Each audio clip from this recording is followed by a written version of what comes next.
નમસ્તે મિત્રો, રાધે રાધે, જય શ્રી કૃષ્ણ મિત્રો. ચાલો મિત્રો, આજની નવી વાર્તા સાંભળીએ. મોહિત સવારે વહેલા ઓફિસે જતો રહ્યો હતો, પણ તેને અચાનક યાદ આવ્યું કે તે પોતાની ફાઇલ ઘરે ભૂલી ગયો છે. તે થોડી વાર પછી તે ફાઇલ લેવા ઘરે પાછો ફર્યો, પણ ઘરે પાછા ફરતાની સાથે તેના કાનમાં કંઈક અવાજ સંભળાયો. આ કર્કશ અવાજ તેની પત્ની સીમાનો હતો. માજી, મારા માટે ગરમા ગરમ ચા બનાવી લાવો, અને બાકીનું કામ તમે કર્યું કે નહીં? ત્યારે સુમિત્રાબેને ઘૂંટણ દબાવતા કહ્યું, વહુ, મેં રસોડાનું કામ પૂરું કરી લીધું છે, પણ મારાથી કચરો અને પોતું નહીં થઈ શકે. આજે મારા ઘૂંટણનો ખૂબ જ દુખાવો થઈ રહ્યો છે. હા હા, તમે તો અહીંયા ફક્ત રોટલી તોડવા જ આવ્યા છો. તમારાથી કોઈ કામ તો થતું નથી. અમારું દિમાગ ખરાબ છે કે અમે તમને તમારા ઘરમાં રાખીએ છીએ, તમારી દવાઓનો ખર્ચો ઉઠાવીએ છીએ, અને છતાં તમે ઘરનું થોડું કામ પણ નથી કરી શકતા. જો આટલી બધી તકલીફ છે તો તમે અહીંથી જતા કેમ નથી રહેતા? સુમિત્રાબેનને તેમની વહુને જવાબ આપવાનું યોગ્ય ન લાગ્યું, અને આંખોમાં આંસુ સાથે ચૂપચાપ રસોડા તરફ ગયા. બરાબર એ જ સમયે તેના રૂમમાં જતી વખતે સીમાએ બૂમ પાડી, હવે તમારા હાથ ઝડપી ચલાવો. ઘૂંટણના દુખાવાનું બહાનું બનાવીને ફરી બેસી ન જતા. આ શબ્દો સાંભળીને મોહિતને પોતાના કાન પર વિશ્વાસ ન આવ્યો. પોતાની માને આવી હાલતમાં જોઈને તેની આંખોમાં આંસુ આવી ગયા. બીમારી હોવા છતાં સુમિત્રાબેન સતત કામ કરતા રહ્યા. ત્યારે તેમના ખંભા પર કોઈનો સ્પર્શ અનુભવાયો. જ્યારે તેમણે પાછળ ફરીને જોયું, ત્યારે તેમનો પુત્ર મોહિત ત્યાં ઊભો હતો, ને જોતા જ સુમિત્રાબેનની આંખોમાંથી આંસુના રૂપમાં પીડા વહી ગઈ. પણ તે જ સમયે તેમના નકલી સ્મિત પાછળ તેમના આંસુ છુપાવીને તેમણે કહ્યું, અરે દીકરા, તો ક્યારે આવ્યો? પણ મોહિત આંસુ ભરી આંખોથી તેની માની સામે જોઈ રહ્યો હતો. શું થયું દીકરા? તું મને આમ કેમ જોઈ રહ્યો છે? ત્યારે મોહિતે ઊંઘડાતા અવાજે કહ્યું, માં, તમે કેટલું દુઃખ સહન કરશો? તમે મને કહ્યું કેમ નહીં કે આ ઘરમાં રહીને તમારે આટલું બધું દુઃખ સહન કરવું પડે છે? શું તમને તમારા ઉછેર પરથી વિશ્વાસ ઉઠી ગયો છે કે તમે આટલી મોટી વાત મારાથી છુપાવી રાખી? આ કહેતી વખતે મોહિતનો અવાજ રડવા જેવો થઈ ગયો, અને તેની માને ગળે લગાવીને તેણે કહ્યું, બસ થઈ ગયું માં, હવે બહુ થયું. આટલું કહીને તેણે તેની માં ના આંસુ લૂછ્યા. બસ ત્યારે જ રૂમમાંથી સીમાનો ગુસ્સાથી ચીસો પાડવાનો અવાજ આવ્યો, જમવાનું બન્યું કે નહીં? તે પછી ફરીથી ઘૂંટણ પકડીને બેસી ગયા. આટલું કહેતા સીમા પગ પછાડતી રસોડા તરફ આવી, પણ જ્યારે તેણે પોતાના પતિ મોહિતને પોતાની સામે જોયો, ત્યારે તેની હાલત એવી થઈ ગઈ કે કાપો તો લોહી ન નીકળે. લગભગ 9 વર્ષ પહેલાની વાત છે, જ્યારે સુમિત્રાબેન અને રણવણભાઈએ તેમના દીકરા મોહિતના લગ્ન સીમા સાથે કરાવ્યા, અને તેને તેમની પુત્રવધુ તરીકે ઘરે લાવ્યા. તે સમયે સુમિત્રાબેન અને રણવણભાઈ ખૂબ ખુશ હતા. વિચારી રહ્યા હતા કે હવે વહુના આગમનથી ઘરમાં ખુશીઓ આવશે. પણ આ ખુશી લાંબો સમય સુધી ટકી ન શકી, કારણ કે તેમની વહુમાં વહુ જેવા લક્ષણો હતા જ નહીં. તે હંમેશા પોતાના ઘમંડમાં ખોવાયેલી રહેતી હતી. નાનો પરિવાર હોવા છતાં સીમાને કોઈની સાથે કોઈ લેવા દેવા ન હતી. તેને ઘરકામ કરવામાં કોઈ રસ ન હતો. આખો દિવસ ફરવું, ખરીદી કરવી કે પાર્ટીઓમાં જવું, એ તેના માટે બધું જ હતું. સુમિત્રાબેન અને રણમણભાઈને આ બધું પસંદ ન હતું, પણ છતાં તેમણે કંઈ કહ્યું નહીં, એમ વિચારીને કે હજુ બાળપણ છે, ધીમે ધીમે તે સમજી જશે. પણ જો મોહિત તેને મનાવવાનો પ્રયાસ કરતો તો તે તેની સાથે લડવા માટે પણ તૈયાર થઈ જતી. એટલે ઘરનું વાતાવરણ પણ એકદમ ખરાબ થઈ ગયું હતું. ધીમે ધીમે સમય પસાર થવા લાગ્યો અને સીમા અને મોહિતના લગ્નને હવે 6 મહિના થઈ ગયા હતા. એક દિવસ લગભગ રાતના 10 વાગ્યા હતા, પણ સીમા હજુ સુધી ઘરે પાછી આવી ન હતી. રણમણભાઈએ અને સુમિત્રાબેનને બેચેનીથી આમ તેમ આટા મારતા હતા અને વારવાર ઘડિયાળ તરફ જોઈ રહ્યા હતા. ત્યારે રમણભાઈએ તેમના દીકરા મોહિતને બોલાવ્યો અને કહ્યું, વહુને ફોન કર, તે હજી સુધી આવી કેમ નથી? ત્યારે મોહિતે કહ્યું, પિતાજી, મેં તેને ઘણીવાર ફોન કર્યો પણ તે ફોન નથી ઉપાડતી. આ વાતો ચાલી રહી હતી ત્યારે ગેટની બહાર એક ગાડી આવીને ઊભી રહી ગઈ. જોયું તો સીમા ટેક્સીમાંથી નીચે ઉતરી રહી હતી અને ઘરની અંદર આવતાની સાથે સુમિત્રાબેને કહ્યું, વહુ, મોડે રાત સુધી બહાર રહેવું સારું નથી. સારા પરિવારની વહુઓ આવું વર્તન નથી કરતી. સુમિત્રાબેને આટલું કહ્યું કે તરત જ તેમની વહુ તેમના પર ગુસ્સે થઈ ગઈ અને કહ્યું, તમે મારા જીવનમાં દખલ ન કરો તો સારું રહેશે. હું મારું સારું અને ખરાબ સારી રીતે જાણું છું. મને તમારી પાસેથી આ શીખવાની જરૂર નથી. સીમાએ મોઢું બગાડતા કહ્યું. ત્યારે સુમિત્રાબેન અને રમણભાઈ તેમની વહુનું આ વલણ જોઈને ચોંકી ગયા. પત્નીની આ વાત સાંભળીને હું તે ગુસ્સામાં કહ્યું, સીમા, તારી હિંમત કેવી રીતે થઈ મારી મા સાથે આવી રીતે વાત કરવાની? અને પછી શું હતું? તે રાત્રે સીમાએ ઘરમાં જે હંગામો મચાવ્યો હતો તેનો અવાજ પડોશીઓના કાન સુધી પણ પહોંચી રહ્યો હતો અને તે દિવસથી તે આ ઘરમાં ન રહેવાની મક્કમ હતી. દરરોજ પતિ મોહિતને ફરિયાદ કરતી કે મને આ નાના ઘરમાં રહેવું નથી ગમતું. આ ઘર મારા સ્ટાન્ડર્ડનું નથી. પ્રાઇવેસી નામની તો કોઈ વસ્તુ જ નથી. સમય જતા મોહિત પણ સારી કમાણી કરવા લાગ્યો. એક દિવસ જ્યારે તે સાંજે ઘરે પાછો ફર્યો ત્યારે તેની સાથે મીઠાઈનો ડબ્બો લાવ્યો અને બોલ્યો, મા, પિતાજી, તમે ક્યાં છો? ત્યારે તે અંદર આવ્યો ત્યારે તેણે તેની માના મોઢામાં મીઠાઈ મૂકીને કહ્યું, મા, આજે આપણા માટે ખૂબ જ ખુશીનો દિવસ છે. આજે મેં ખૂબ મોટું ઘર ખરીદ્યું છે. હવે આપણે તે ઘરમાં સાથે રહીશું અને સીમાને પણ કોઈ ફરિયાદ નહીં હોય. આજે સુમિત્રાબેન અને રમણભાઈ મોહિત કરતા વધુ ખુશ હતા કે તેમના દીકરાએ પોતાના મહેનતની કમાણીથી આટલા મોટા શહેરમાં મોટું ઘર ખરીદ્યું. અને આ સાંભળ્યા પછી સીમાની ખુશીનો પાર જ ન રહ્યો. સુમિત્રાબેન અને રમણભાઈ ભગવાનનો આભાર માનવા માટે મંદિરમાં ભોજન અર્પણ કરવા ગયા. છેવટે તેમના માટે આનાથી વધુ ખુશીનું વાત શું હોઈ શકે? પણ સીમાના મનમાં કંઈક બીજું જ હતું. મોહિતે હાથ અને ચહેરો ધોયા અને ડાઇનિંગ ટેબલ પર બેઠો ત્યારે સીમા તેની પાસે આવી અને કહ્યું, આપણા નવા ઘરમાં વધારે વસ્તુઓ લઈ જવાની જરૂર નથી. આપણે જેટલું જરૂર હશે તેટલું જ લઈ જઈશું.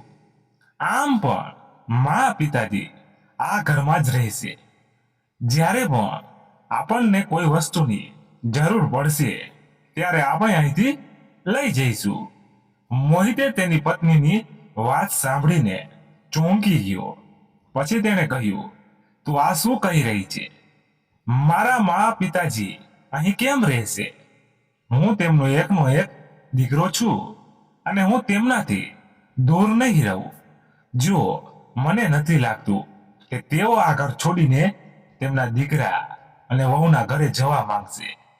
અને જો તમને કોઈ સમસ્યા હોય તો તેમને નવા ઘરમાં લઈ જાઓ, પણ પછી મારી પાસેથી કંઈ અપેક્ષા ન રાખતા. તેમની જવાબદારી મારી નહીં હોય. સીમાએ પોતાની વાત એટલી સ્પષ્ટ રીતે કહી કે મોહિત સબ થઈને ત્યાં જ ઊભો રહી ગયો. અને બીજી બાજુ સુમિત્રાબેન અને રમણભાઈ પણ મંદિરથી પાછા ફર્યા હતા. તેમણે દીકરા અને વહુ વચ્ચેની બધી વાતચીત સાંભળી લીધી હતી. એટલામાં જ રમણભાઈ અંદર આવ્યા અને કહ્યું, દીકરા તમે નવા ઘરમાં જાઓ, અમે અહીંયા આપણા ઘરમાં રહી લઈશું.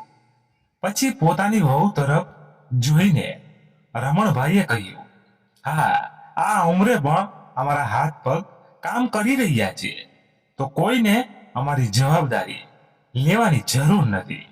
અમે બંને એકબીજા માટે પૂરતા છીએ. તારી પત્નીને તેના નવા ઘર માટે અભિનંદન, રમણભાઈએ કઠોર શબ્દમાં કહ્યું. ત્યારે મોહિતે જોયું કે તેના પિતાનો ચહેરો ગુસ્સાથી લાલ થઈ ગયો હતો. મોહિતે આજ સુધી ક્યારેય તેના પિતાને આટલા ગુસ્સામાં જોયા ન હતા.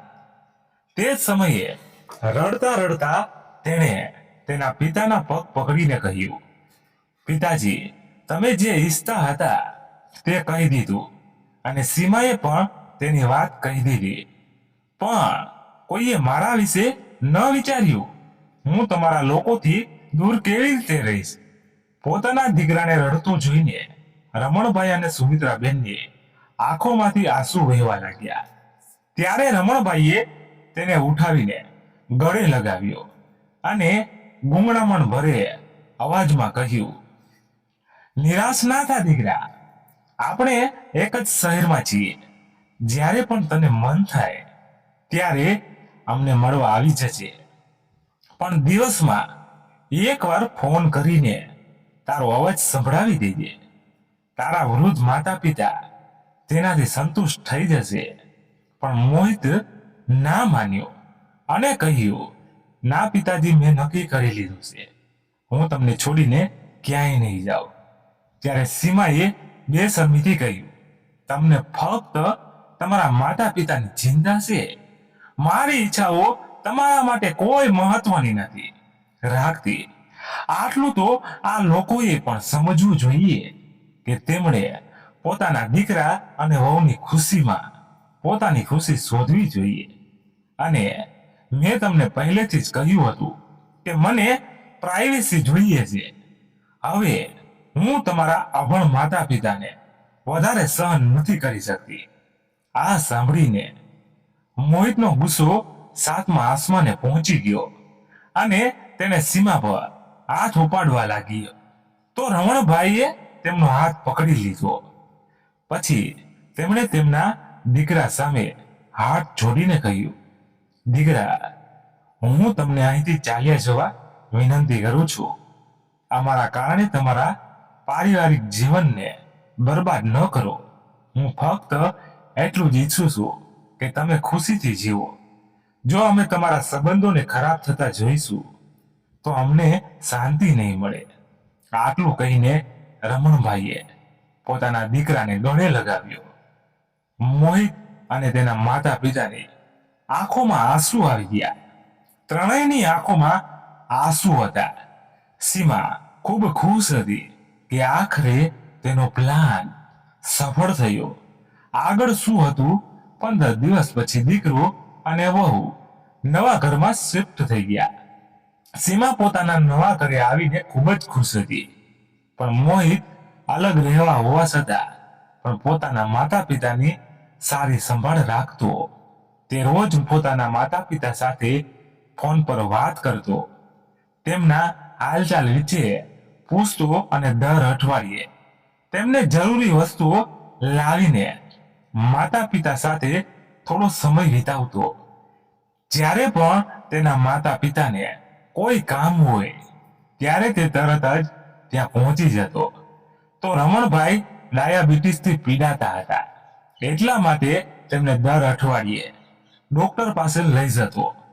ક્યારેક ક્યારેક મન કરતું તો અચાનક માના હાથનું ખાવા આવી જતો અને આખો દિવસ તેના માતા પિતા સાથે વિતાવતો.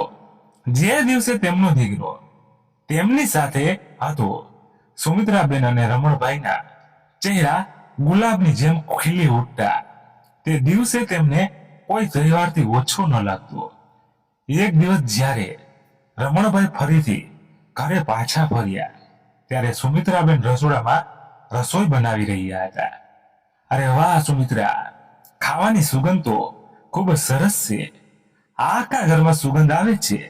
તે શું બનાવ્યું છે? મને પણ જોવા દે.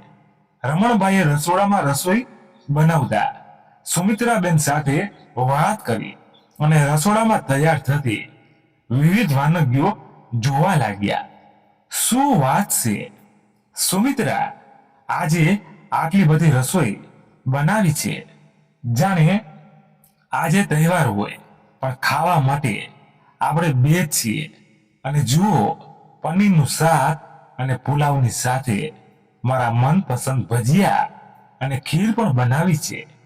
પણ એ તો કે આજે તે મારા પર આટલી મહેરબાની કેમ કરી? રમણભાઈની વાત સાંભળીને સુમિત્રાબેન હસવા લાગ્યા અને પછી બનાવટી અંદાજમાં બોલ્યા, અરે તમે પણ હંમેશા ભૂલી જાઓ છો કે મારા માટે કયો દિવસ તહેવાર કરતા વધુ મહત્વનો છે. ખરેખર મોહિતે ગઈકાલે મને ફોન કરીને કહ્યું હતું કે તે આજે આપણને મળવા આવશે. એટલે મેં વિચાર્યું કે તેની પસંદગીના શાક સાથે ભજીયા અને ખીર બનાવી લઉં. તેમને મારા હાથનું બનેલું ખાવાનું પસંદ છે. એટલે રમણભાઈ પોતાના દીકરાનું નામ સાંભળતા જ તેમના ચહેરા પરનું સ્મિત ગાયબ થઈ ગયું. ત્યારે સુમિત્રાબેને કહ્યું, તેનો સ્વાદ ચાખીને મને કહો કે કેવું બન્યું છે. સુમિત્રાબેને ભજીયાની પ્લેટ રમણભાઈ તરફ લંબાવી તો પોતાની પત્નીનું મન રાખવા માટે રમણભાઈએ એક ભજીયું ઉપાડીને રસોડાના દરવાજા પાસે ઉદાસ ભાવ સાથે ઊભા રહ્યા. અચાનક તેમના હસતા ચહેરા પર ઉદાસીની રેખાઓ દેખાઈ આવી. એવું લાગતું હતું કે તેમના શરીરમાં કોઈ જીવન નથી. સુમિત્રાબેનના ચહેરા તરફ જોઈને તેમને ગુંગળાતા અવાજે કહ્યું, સુમિત્રા, એક વાત કહે, લગ્ન પછી બાળકો તેમના માતા પિતાથી દૂર કેમ જતા રહે છે? શું તેમના જીવનમાં તેમના માતા પિતાની કોઈ જરૂર નથી? આટલું કહીને તેઓ જઈને વરંડામાં રાખેલા ખાટલા પર બેઠા અને પાસે રાખેલું અખબાર ઉપાડીને વાંચવાનો દોડ કરવા લાગ્યા. સુમિત્રાબેન તેમના હૃદયની સ્થિતિ જાણતા હતા. પતિનો મૂડ સારો કરવા માટે તેમણે તેમની મનપસંદ તુલસી આદુની ચા બનાવી અને એક કપમાં ગરમા ગરમ ચા નાખી અને સાથે ભજીયા સજાવીને લઈ આવ્યા અને તેમણે તેને નજીકમાં રાખેલા ટેબલ પર મૂકી દીધા. પછી તેમણે તેમની સાડીના છેડાથી તેમના કપાળ પરનો પરસેવો લૂછ્યો અને રમણભાઈની બાજુમાં ખાટલા પર બેસી ગયા.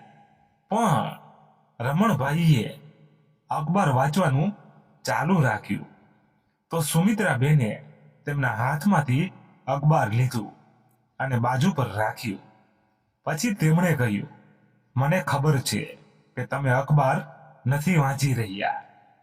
જુઓ તો તમારા આંસુઓથી પાના પણ ભીના થઈ ગયા છે. આટલું કહીને સુમિત્રાબેને રમણભાઈના આંસુ લૂછ્યા.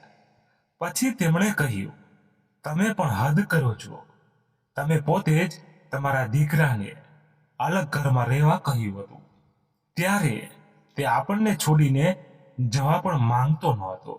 અને તે સમયે જ્યારે હું ઉદાસ થઈ ગઈ હતી ત્યારે તમે જ મને કહેતા હતા કે હું કારણ વગર ઉદાસ થાઉં છું, દીકરા માટે રડતી રહું છું. દીકરાનું ઘર થોડે દૂર તો છે, જ્યારે પણ મન થશે તેને મળી લઈશું. ત્યારે તમે મને સાંત્વના આપતા હતા. પણ આજે તમે જ તમારી ધીરજ ગુમાવી રહ્યા છો. ત્યારે રમણભાઈએ રડતા રડતા કહ્યું, તો શું કરતો સુમિત્રા? જો મેં તેને અલગ ઘરમાં રહેવાની ના પાડી હોત તો તારી વહુ આપણી સાથે સાથે તેનું જીવન પણ મુશ્કેલ બનાવી દીધું હોત. જ્યારથી લગ્ન કરીને આવી હતી ત્યારથી તેને આપણું ઘર નાનું લાગતું હતું. ન તો આપણે તેના સ્ટાન્ડર્ડના લાગતા હતા અને ન તો આ ઘર તેના સ્ટાન્ડર્ડનું લાગતું હતું. રોજ ઝઘડવું એ તેના સ્વભાવમાં હતો અને આપણે તેની આંખોમાં કાંટા જેવા હતા. હવે વહુ આપણી સાથે રહેવા માંગતી ન હતી તો હું શું દીકરાને એવું કહેતો કે તે તેની પત્નીને છોડીને આપણી સાથે રહે? પતિની વાત સાંભળીને સુમિત્રાબેનની આંખો પણ આંસુઓથી ભરાઈ ગઈ. પણ પછી તરત જ પોતાના આંસુ છુપાવીને તેઓ રસોડામાં ગયા. જ્યારે તેમણે રસોડામાં જઈને જોયું તો તપેલીમાં રાખેલી ખીર બળવા લાગી હતી. જ્યારે ઝડપથી ખીર હલાવીને તપેલી ઉતારવાના ચક્કરમાં ગરમા ગરમ તપેલીને હાથ લાગી ગયો. તેમને આંગળીઓમાં બળતા થવા લાગી. પણ એ ઘા તેમને એટલી પીડા આપી રહ્યો ન હતો જેટલી પીડા સમય આપી રહ્યો હતો. અચાનક તેમની આંખોમાંથી આંસુઓનું દૂધ વહેવા લાગ્યો. અરે ભાગ્યવાન, આવો તો જરા જુઓ, આપણો દીકરો આવી ગયો છે. પતિનો અવાજ સાંભળીને સુમિત્રાબેન ઝડપથી બહાર આવ્યા. તેમનો દીકરો મોહિત તેમની સામે ઊભો હતો. તેને જોતા જ તેઓ તરત જ દોડી ગયા અને તેને ગળે લગાવી લીધો. પતિ પત્ની બંનેનું અપાર દુઃખ એક ક્ષણમાં ગાયબ થઈ ગયું. સમયના પ્રકોપના કારણે છાંકી પડી ગયેલી તેમની આંખો ફરી ચમકવા લાગી અને બધા દુઃખ ખુશીમાં ફેરવાઈ ગયા. આમ તો પોતાના દીકરાને મળ્યા પછી માતા પિતા થોડા દિવસો ખૂબ જ ખુશીથી વિતાવતા હતા. પણ આજે જ્યારે મોહિત પોતાના ઘરે પાછો ગયો તો રમણભાઈ ખૂબ જ અસહજ અનુભવી રહ્યા હતા. થોડી વાર પછી તેમણે કહ્યું, સુમિત્રા, મારી તબિયત સારી નથી લાગી રહી. સુમિત્રાબેને જોયું કે તેમના પતિ પરસેવાથી લથપથ હતા. થોડી જ વારમાં તેમને છાતીમાં દુખાવો થવા લાગ્યો. સુમિત્રાબેને તરત જ તેમના દીકરાને ફોન કર્યો અને તેણે આવવાનું કહ્યું અને દોડતા રમણભાઈ પાસે આવ્યા. તમને કંઈ નહીં થાય, મોહિત બસ આવતો જ હશે, પછી આપણે ડોક્ટર પાસે જઈશું. સુમિત્રાબેન બોલતા રહ્યા પણ રમણભાઈ આ સાંભળવા માટે જીવિત ન હતા.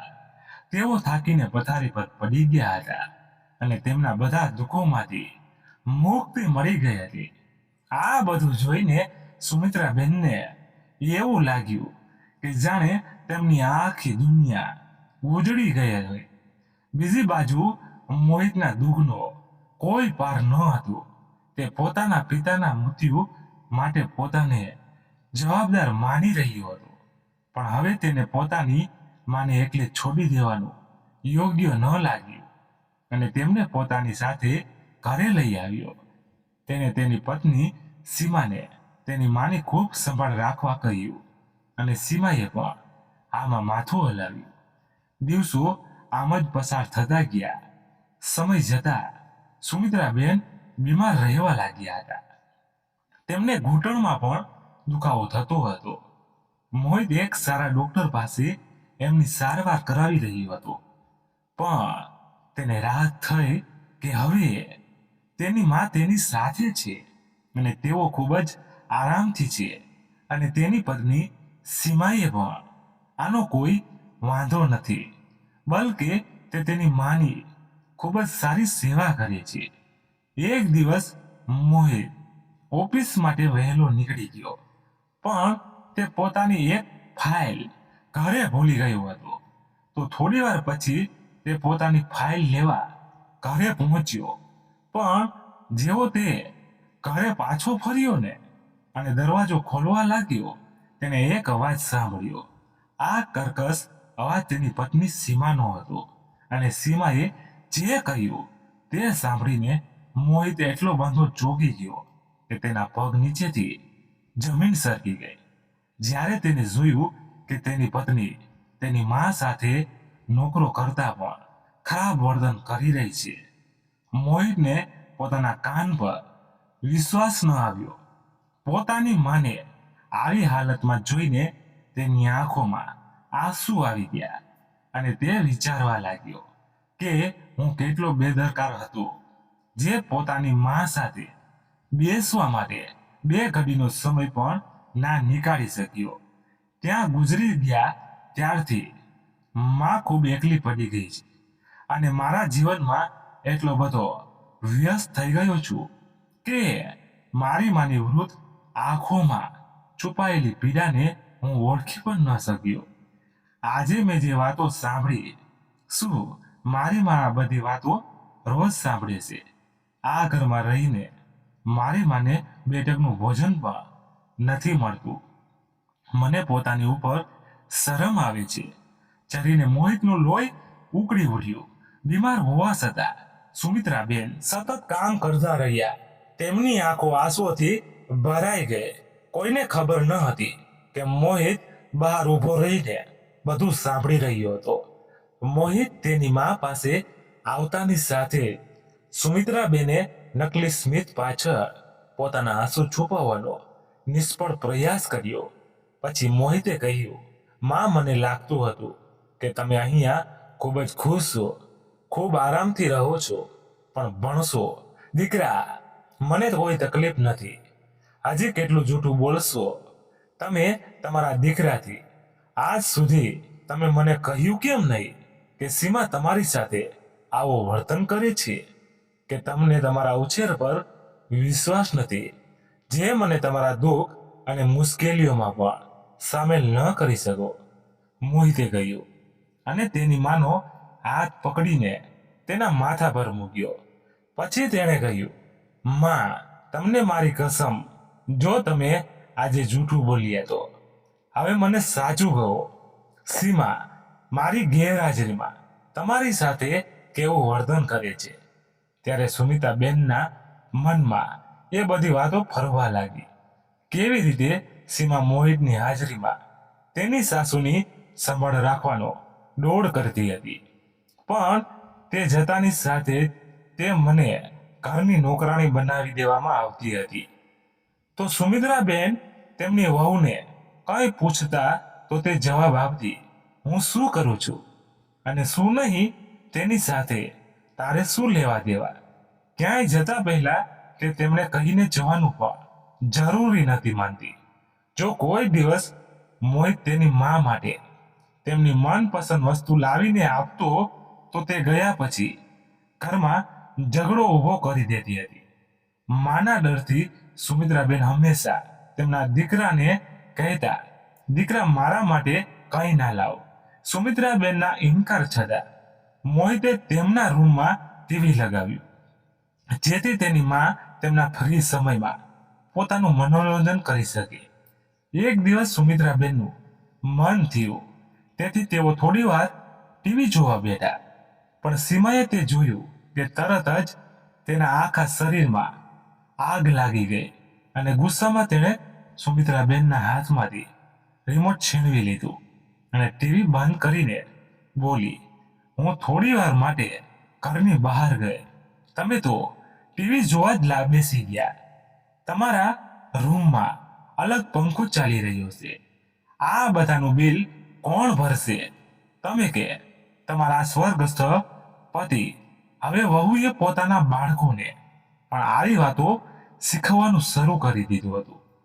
સુમિત્રાબેનને અહીં રહેતા ઘણો સમય થઈ ગયો હતો, એટલા માટે પડોશની તેમની ઉંમરની કેટલીક સ્ત્રીઓ તેમની બહેનપણી બની ગઈ હતી.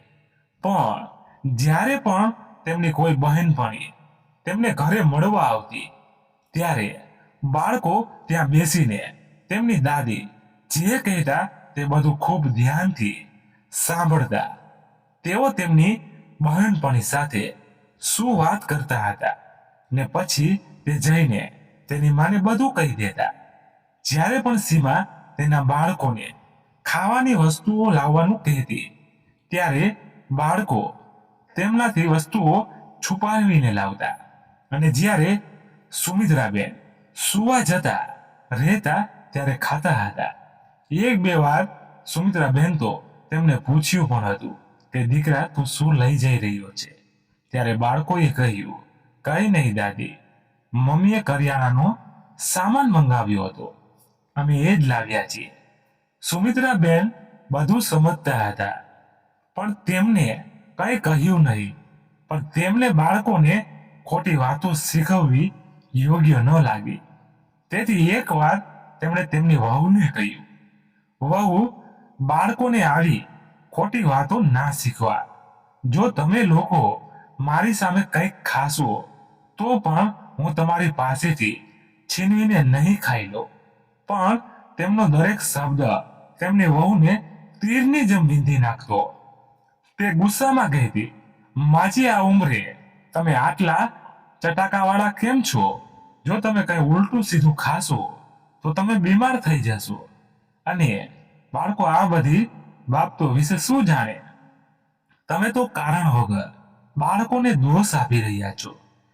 ઘણીવાર મોહિત કામ પર ગયા પછી સીમા તેની બહેનપણીઓ સાથે ફરવા જતી અને બધું કામ સુમિત્રાબેન પણ છોડી દેતી. અને જો તેઓ કંઈ કહેતા તો તેમને ઠપકો આપતી. સુમિત્રાબેને આજ સુધી ક્યારેય તેમના દીકરાને આ બધી વાતો કહી ન હતી. પણ આજે જ્યારે મોહિતે તેમને કસમ આપી ત્યારે તેઓ પોતાને રોકી ન શક્યા અને તેને બધું કહીને તેમનું મન હલકું કર્યું. એટલામાં જ રૂમમાંથી સીમાનો ગુસ્સાથી બૂમ પાડવાનો અવાજ આવ્યો, જમવાનું બનાવ્યું કે નહીં? કે પછી ફરી ઘૂંટણનો પકડીને બેસી ગયા? આટલું કહીને સીમા રસોડા તરફ પગ પછાડતી આવી. પણ સામે પતિ મોહિતને જોઈને તેની હાલત એવી થઈ ગઈ કે કાબુ તો લોહી ન નીકળે.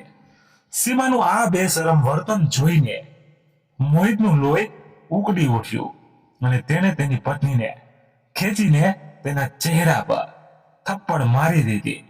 થપ્પડ એટલી જોરથી હતી કે સીમાનું માથું હરવા લાગ્યું.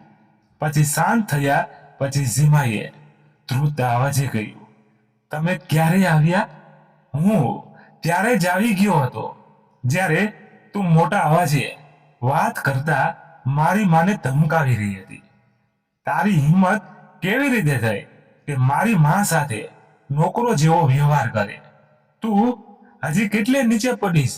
તને ખબર નથી કે મારી માએ મારા માટે કેટલું બધું કર્યું છે. હું ફક્ત 9 વર્ષનો હતો જ્યારે મારી માં આ દુનિયા છોડીને ગઈ અને મારા પિતાએ ફરીથી લગ્ન કર્યા અને મારા માટે સાવકીમાં લાવ્યા. મારી સાવકીમાં મને સ્વીકારવા તૈયાર ન હતી. તે મને 2 દિવસે ભૂખ્યો રાખતી હતી અને મારા પોતાના પિતાને મારી સાથે કોઈ લેવા દેવા ન હતા. આ સમયે મારી માએ મને દત્તક લીધો. આ સાંભળીને સીમા ચોંકી ગઈ. પછી મોહિતે કહ્યું, તને વિશ્વાસ નહીં આવે, સીમા, જેમને હું આખી જિંદગી મારા માતા પિતા કહીને બોલાવતો આવું છું, તેઓ ખરેખર મારા કાકા અને કાકી છે, જેમણે મને મારા પોતાના માતા પિતા કરતા વધુ પ્રેમ આપ્યો, મને શિક્ષિત કર્યો અને સમાજમાં ઊભો રહેવા માટે સમક્ષ બનાવ્યો. અને તે તેમની સાથે આવો વ્યવહાર કર્યો. પણ બસ હવે નહીં. તેમનો દીકરો હજુ પણ તેની માની સેવા કરવા માટે જીવિત છે. જ્યાં સુધી હું અહીં છું ત્યાં સુધી હું તેમને કોઈ નુકસાન નહીં થવા દો. મોહિતની વાત સાંભળીને સીમા પસ્તાવાથી ભરાઈ ગઈ અને તેની સાસુના પગે પડીને માફી માંગવા લાગી. સુમિત્રાબેને તેને માફ કરી દીધી. પણ સીમાની વાર વિનંતી છતાં મોહિત તેને ક્યારેય માફ કરી શક્યો નહીં. અને આજે લગભગ 15 વર્ષ પછી એ જ સીમા તેના ઘરના એક રૂમમાં એકલી પડી હતી અને તેનો એ જ દીકરો જેણે તેને તેની દાદીથી વસ્તુઓ છુપાવવાનો ખોટો પાઠ શીખવ્યો હતો, એ જ ઉપદેશોને પૂર્ણ પ્રમાણિકતાથી અનુસરીને આજે તે પોતાની માંથી છુપાવીને પોતાના અને પોતાની પત્ની માટે બધું જ લાવે છે અને બરાબર એ જ રીતે જેમ તેને શીખવ્યું હતું. જ્યારે દાદીના રૂમનો દરવાજો ખુલ્લો હોય ત્યારે સામેથી ન આવવાનું, અને જો તેઓ સામેથી આવે તો પણ સામાન પાછળ છુપાવી દેવાનું. આજે સુમિત્રાબેન તેને આ બધું યાદ કરાવવા માટે ત્યાં ન હતા, પણ તેમનો પૌત્ર તેની માને તેના દ્વારા કરવામાં આવેલા કાર્યોની વારવાર યાદ અપાવતા રહે છે. તો તમને વાર્તા કેવી લાગી કોમેન્ટ કરીને જણાવજો, અને વાર્તા પસંદ આવી હોય તો લાઈક કરી તમારા મિત્રો સાથે શેર કરજો અને ચેનલને સબસ્ક્રાઇબ જરૂરથી કરજો. ધન્યવાદ. ફરી મળીએ નવી વાર્તા સાથે. ત્યાં સુધી તમારા પરિવાર સાથે ખુશખુશાલ રહો. જય હિન્દ, જય ભારત.